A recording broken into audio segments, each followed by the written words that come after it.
Welcome to Burton Tower channel. We aim to upload at least 3 videos per week.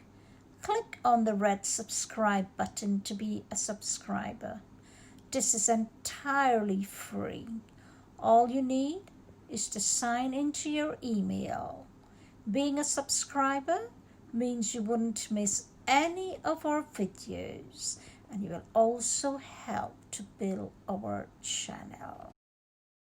أعوذ بالله من الشيطان الرجيم بسم الله الرحمن الرحيم قل هو أحد الله الصمد لم يلد ولم يولد ولم يكن له كفوا أحد.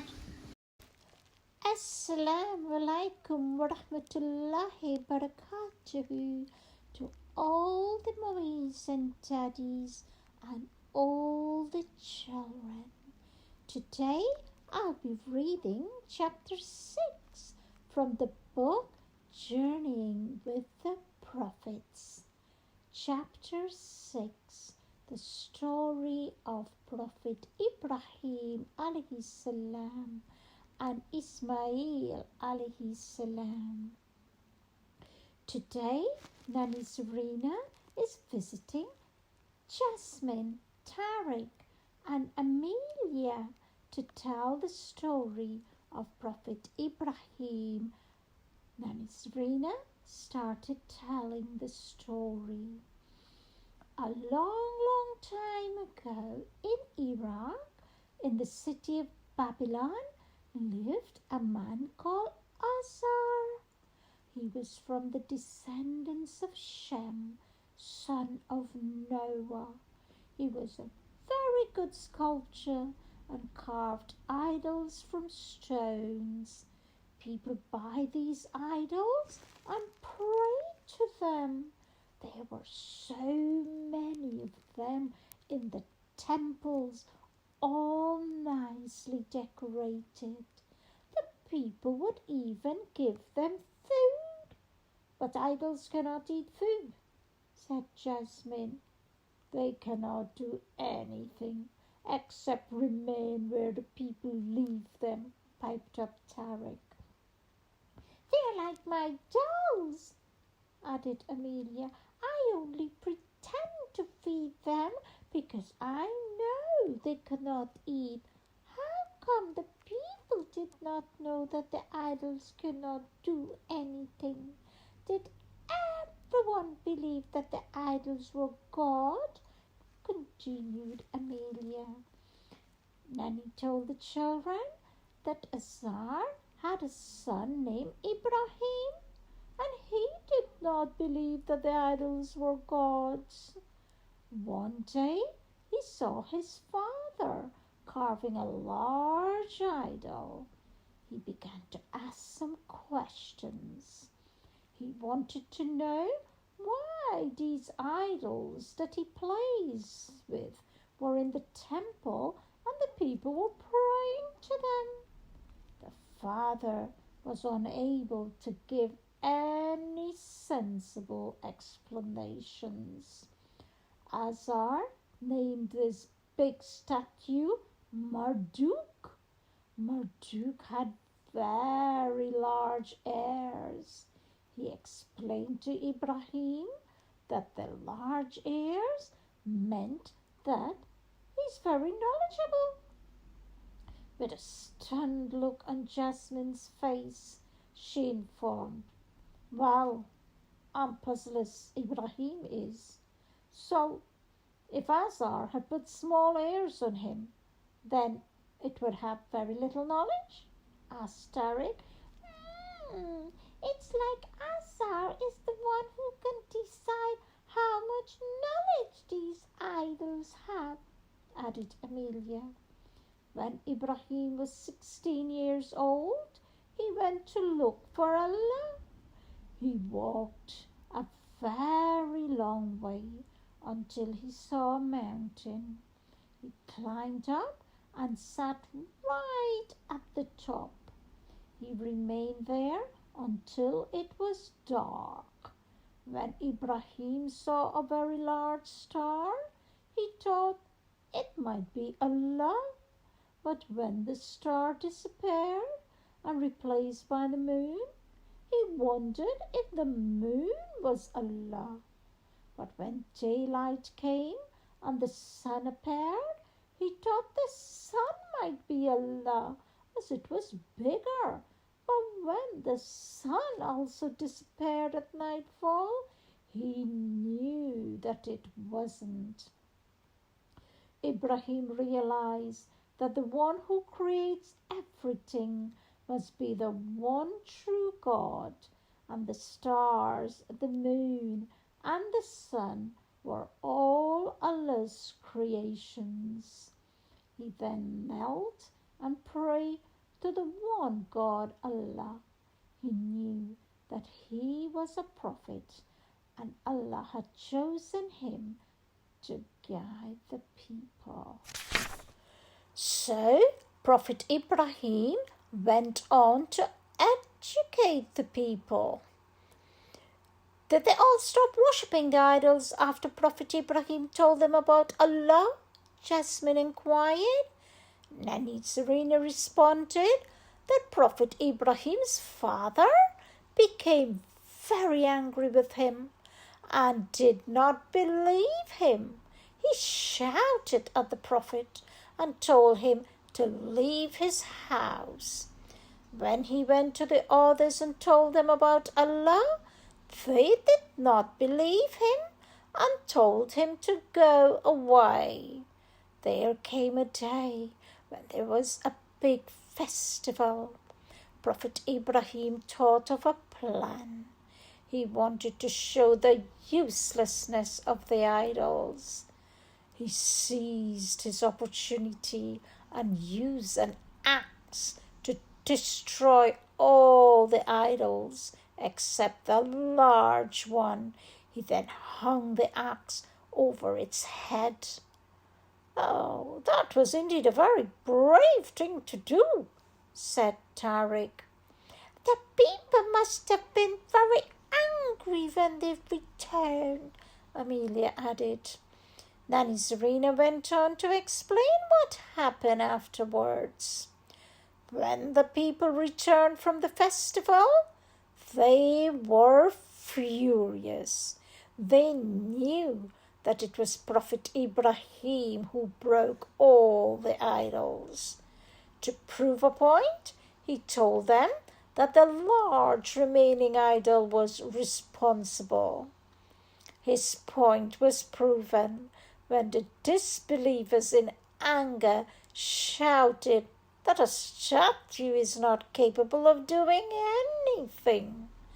The point was put across, yet the people did not believe. The prophet was to receive a punishment, death. They were going to burn him alive. They made a huge fire. The heat was so fierce that it could only be viewed from a distance.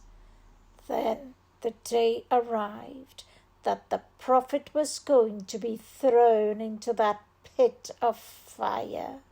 The day of this injustice came, the burning of the young prophet. The crowd gathered in droves, laughing, jeering, clapping. It was as if this was the biggest excitement of their lives. Just before this occurrence, Prophet Ibrahim had a visitor.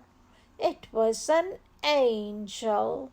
He was sent by Allah to ask him to make a wish. Instead of requesting that the people would change their mind, he only wished that Allah should be pleased with him. When they put him in the fire, he yelled, "Allah is sufficient for me." All three children were looking very distressed by now, but Nanny Serena told them about a miracle that had taken place. The fire did not burn Prophet Ibrahim. He walked out unharmed. The realization came to a few. Is the prophet to be believed about the existence of one God? They had just witnessed a miracle. It can only be the God of Ibrahim that saved him. Unfortunately, others were still in a state of ignorance and decided the only course of action would be to take him to the king of the land, King Nimrod. In front of the king, Prophet Ibrahim explained himself very well.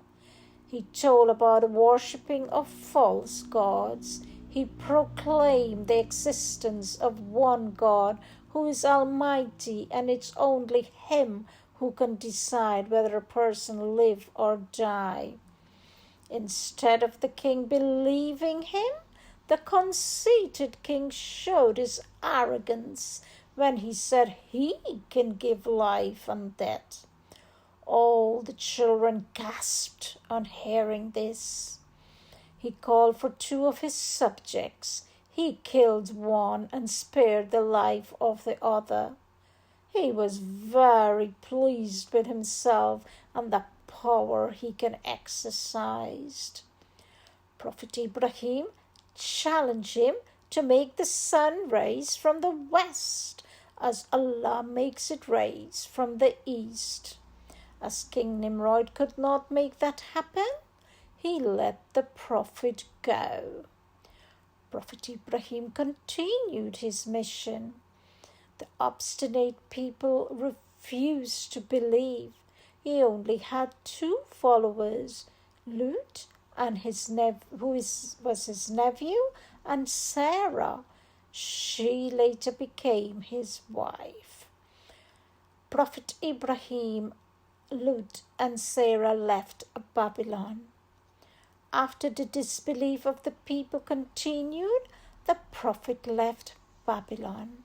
He traveled to Syria, Palestine, and Egypt to continue his preaching. In this journey, they did many good deeds by helping the needy. Lot left the duo to live in a place by the Dead Sea.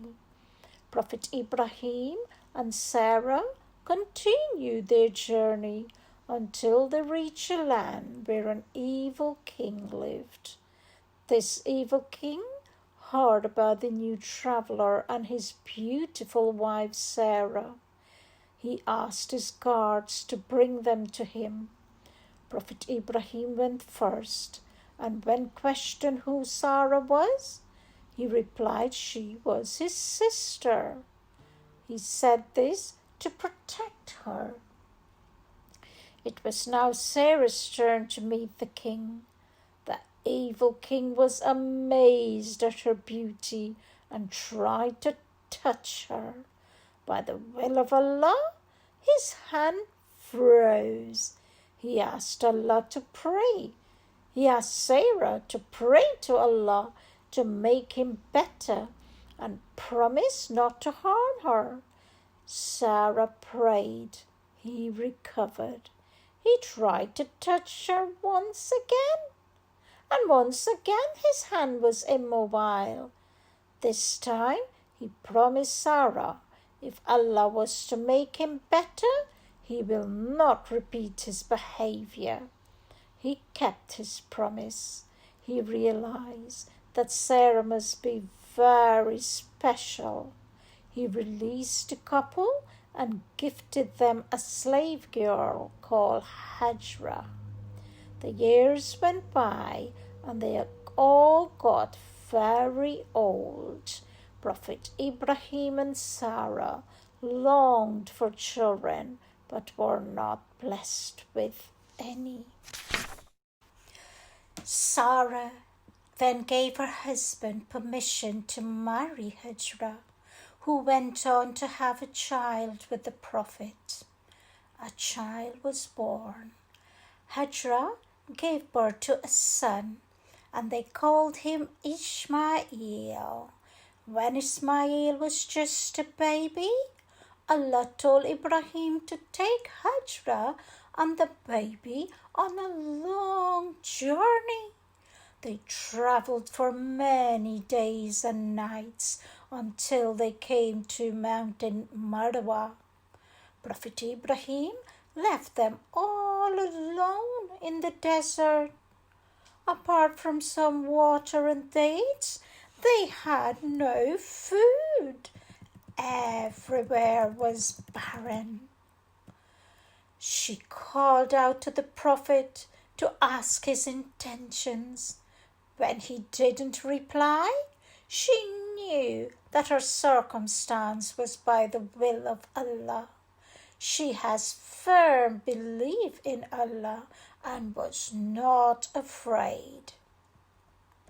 Prophet Ibrahim was very sad to leave his family and place his entire trust in Allah. Though in grief, he knew his family will be looked after. Eventually, the food and water ran out. Hajra began to run between the two mountains, Safa and Marwa, shouting for help. No help came as there was no one.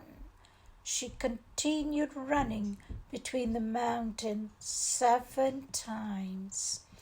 She then heard a voice. Allah had sent an angel.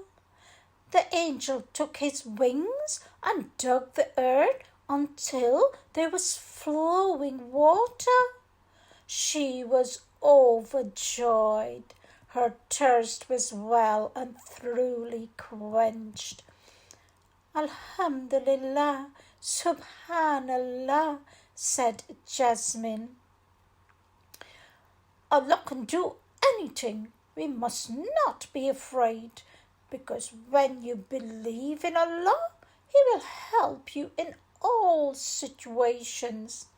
Tariq addressed the children. I will always believe in Allah, Amelia replied. That water is the Zamzam water. It is a very special water, and that well is still there in present-day time. They were later joined by some travellers who were looking for water. These were the first settlers there. The few settlers gave rise to a community of people. Ismail grew up to be a very pious person and married one of the local girls. The time had come when Prophet Ibrahim went looking for his family. He arrived to find a very different community. There was no longer barren land with no inhabitants, but a thriving community with fertile land. He found out that his wife Hajra had died, but Ismail was still alive. Son and father was finally so happy to reconnect. Prophet Ibrahim had to face another test from Allah. The Prophet saw in a dream that he must sacrifice his son. Initially, he was dismissive, but it became a recurring dream. He knew that this will be his toughest trial. In deep thought, Tariq told.